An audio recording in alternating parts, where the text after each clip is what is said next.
পথসভার সম্মানিত সভাপতি উপস্থিত আছেন, যিনি আমার আগে বক্তব্য রেখেছেন, আপনাদের সন্তান, আপনাদের প্রিয় সন্তান, এই উপজেলার মা মাটি ও মানুষের প্রিয় নেতা, সাবেক উপজেলা চেয়ারম্যান, সাবেক এমপি, সাবেক বিএনপির কর্ণধার, জেলা বিএনপির সম্মানিত সাবেক সেক্রেটারি, আপনাদের অবহেলিত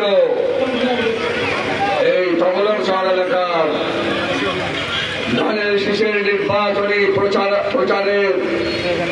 এই পথসভার সম্মানিত সভাপতি উপস্থিত আছেন, যিনি আমার আগে বক্তব্য রেখেছেন, আপনাদের সন্তান, আপনাদের প্রিয় সন্তান, এই উপজেলার মা মাটি ও মানুষের প্রিয় নেতা, সাবেক উপজেলা চেয়ারম্যান, সাবেক এমপি, সাবেক বিএনপির কর্ণধার, জেলা বিএনপির সম্মানিত সাবেক সেক্রেটারি, আপনাদের বুঝে বারবার